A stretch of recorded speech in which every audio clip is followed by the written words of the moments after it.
Mazi Nnamdi Kanu, the leader of the indigenous people of Biafra, spits fire. What you're about to see is deep. It is explosive. In fact, this has put more faith,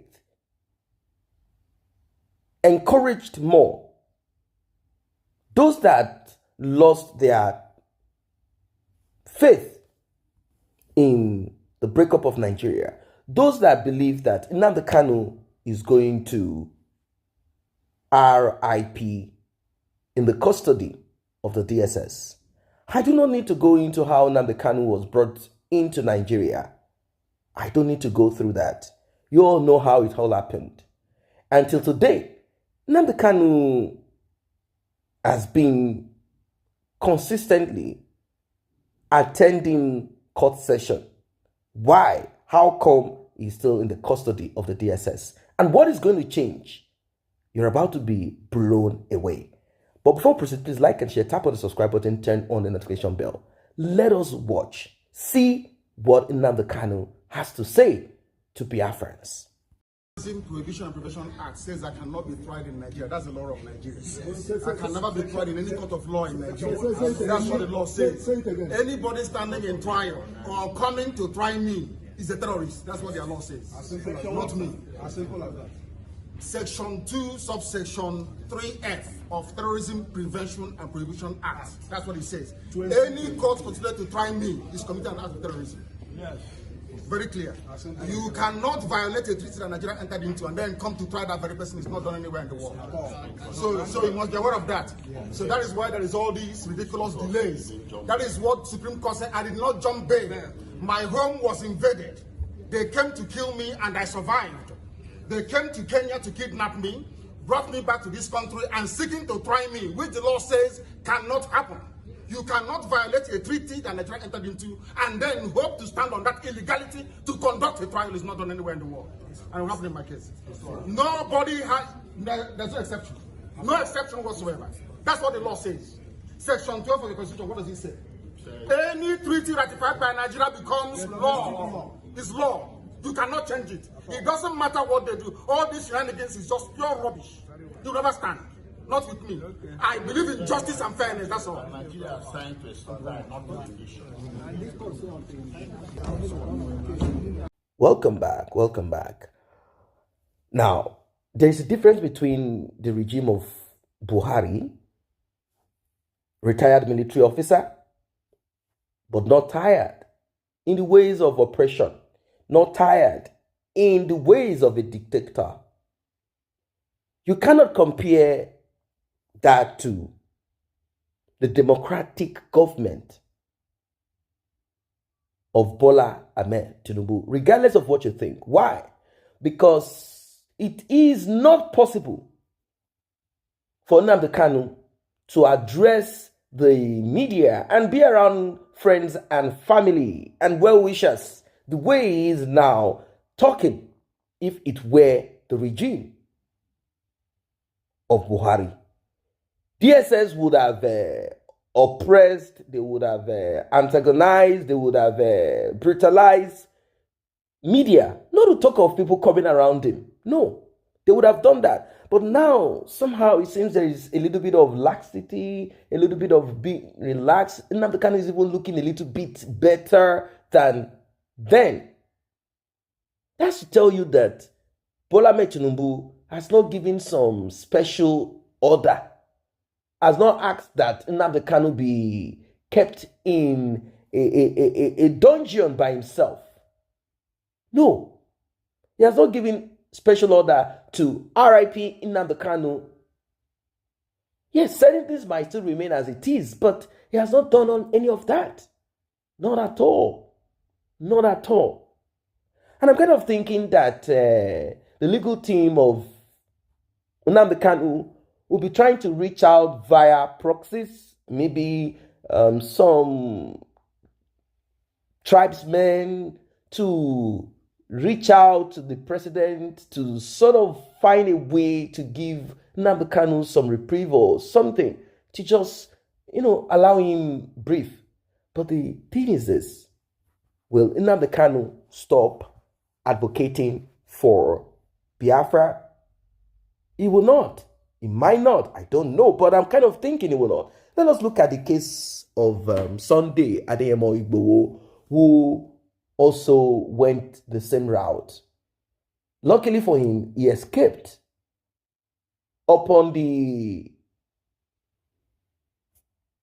conclusion of the election, somehow sending people helped to broker some kind of a peace treaty, if I might use that, between him and the government of Nigeria. Sunday Igboho returned back to Nigeria after his trip to Europe. And when he returned, he did not just, move into his house, tails down, acting like everything is fine and that's all. No, he had series of town hall meetings where he still declared that same Yoruba nation. He declared Yoruba nation, but not to the point of asking people to gather so that they can have a rally declaring Yoruba nation. No, he didn't do that. He declared Yoruba nation, which he has a right to declare Yoruba nation. He declared it, and he left Nigeria back to Europe, maybe to recuperate health-wise and also financially, because he lost a lot during the onslaught. Maybe Nnamdi Kanu too, if he's released, is going to do the same. Or supporters will, people will be sent. Maybe, this is a game. There are people who sold out to Nnamdi Kanu. We were told that a lady was used to trap Nnamdi Kanu in Kenya. And that, some people, they said terrible things. They said, look at Nnamdi Kanu putting on tracksuit in Africa. A designer tracksuit in Africa. Set up to meet a woman, putting on Fendi to meet a woman. Extraordinary rendition was carried. They used the woman to trap him. Normally, Nnamdi Kanu would not have gone to such without personal security, without someone with him. They said, why? What prompted Nnamdi Kanu to go alone? Nnamdi Kanu never came to Kenya alone. Why did he go alone? And if he had come alone, there are Igbos, Biafrans, IPOB members in Kenya. Why didn't they go with him? What made him go alone? These are talks here and there. Well, I believe everyone has learned lessons regardless of sentiment here. Everyone has learned lessons. Nnamdi Kanu has also learned lessons on how to proceed when you are on the battlefield. He has learned lessons. Normally, he wouldn't have come to Africa. He would not have come to Africa. Simon Ekpa must have learned from this lesson. Simon Ekpa will not be stupid to come to any part of Africa. He knows that should his legs step in, those African countries will be willing to do service for Nigeria. So he will not. He will not. Not at all. He will not. But Nnamdi Kanu has made it clear through his utterances, and I want to believe that Nnamdi Kanu should be out of the dungeons of the department services, the state services. He should be out of. There is no need keeping him there. To what end? For what purpose? They said he's trying to divide Nigeria. Should Nigeria not be divided? If Nigeria is not going to be divided, then why don't we have that let there be a vote, a referendum. But there are people who said, how can we talk about referendum when you are voting for the Nigerian government election?